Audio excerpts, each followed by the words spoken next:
What's going on, everyone? Stained Glass Assassin. It's been a long weekend. Hope you had a wonderful holiday. We had beautiful weather, perfect day for cookouts, parades, fireworks, you name it. So, couldn't ask for a better day.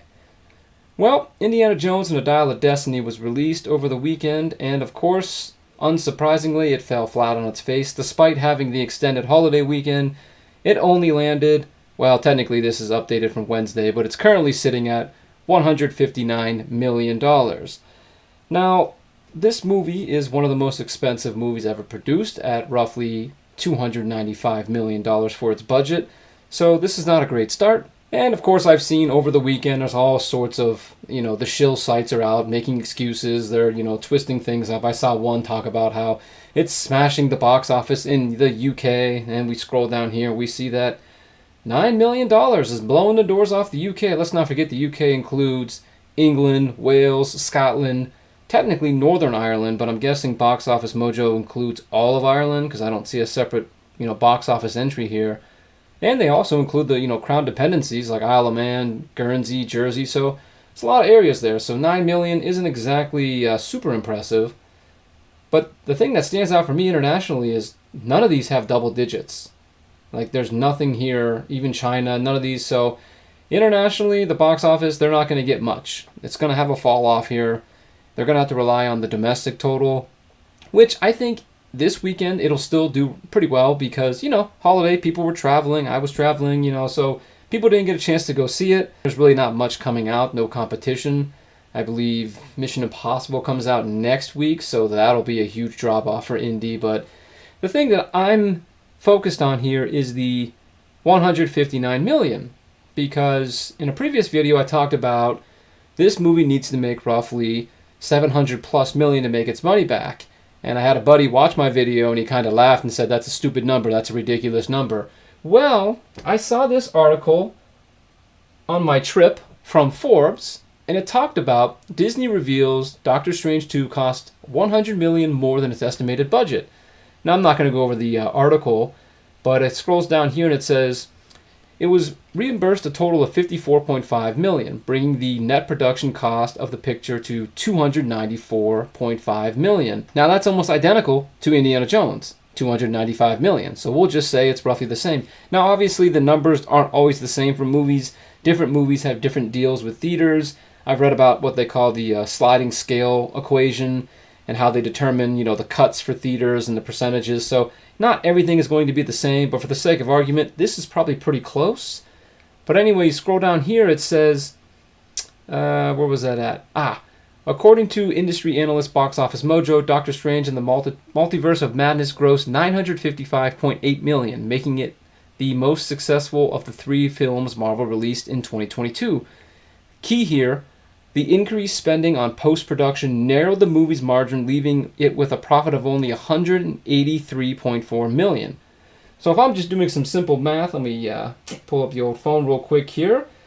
955 minus 183. So Doctor Strange had to make roughly 772 million before it broke even with this new revelation of the money. So out of 955, it only made 183. That's because it had a production of $300 million. Well, Indiana Jones also has $300 million. So that's not so crazy to think that it needs to make the upper 700s to just break even. And of course, another key thing here is the term post-production. So the post-production costs. I've read multiple articles talking about people involved with the film of Indiana Jones, that there has been multiple post-production issues. They had to reshoot a bunch of the ending, portions of the latter half of the film. So I got a feeling that in a year or so, just like, Doctor Strange, we're going to get some more information and find out that Indy cost more than $300 million to make. At least that's my prediction. But either way, I'm still sticking to the upper 700 million range to break even. And, well, it just doesn't look very good right now. Again, I think domestically it could come back for the next week, but got some really stiff competition coming up with Mission Impossible 2. Again, I don't think international is going to do much more help. So we'll see. We'll see where things go. And like I said, you've got various outlets running damage control and coming up with excuses. Now here's something from Screen Rant, which not a big fan of Screen Rant anymore. I used to be 10 years or so ago. I felt that they were pretty objective with their opinions on TV shows and movies, but lately they've just been kind of just coming up with excuses for Disney and running damage control. So I don't know. But this article here by Greg MacArthur definitely had a few points that I agreed with, but they also had a lot that were just kind of like, no duh. So for instance, number 10, you give this movie a gigantic budget, yeah, you better put forth a really good film. That's just, common knowledge. Of course, I don't think anybody involved with this film, including Harrison Ford, thought this movie was going to be good. There was just nothing. I mean, I can't imagine that Harrison Ford read the script and was like, oh, this sounds amazing. I can't wait to do it. I mean, really?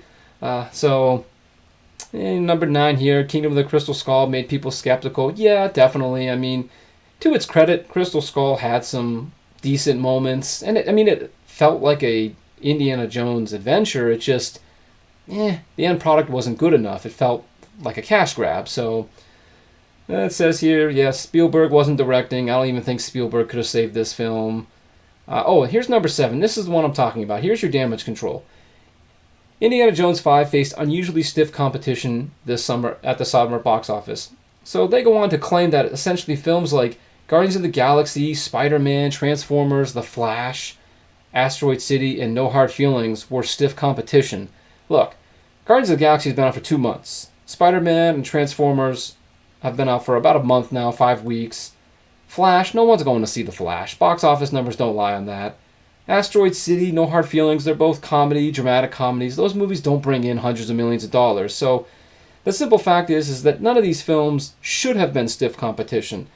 The only reason why they're stiff competition is because they're better options than Indiana Jones. That's basically what this article should have said was, if Indy would have been a better film, it didn't matter what the competition would have been. It would have made more money. That's just how the industry works. So number 3 is another one I kind of don't understand. A lot of major 2023 movies are underperforming.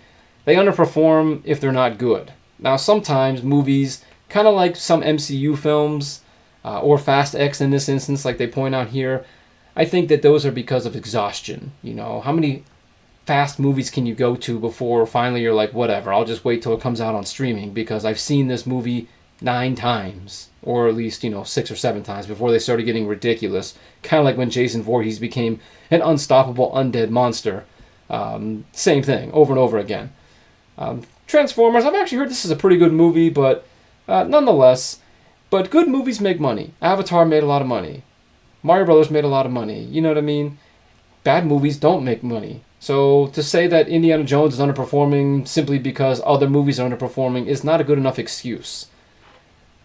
The franchise already said goodbye to Indy. That's true, obviously. Riding off in the sunset in The Last Crusade should have been where things ended, but they did give a nice little wedding thing there at the end of Crystal Skull, so they should have just let sleeping dogs lie. And number 1, I kind of agree, but I don't. They talk about that this needed a reboot rather than a sequel.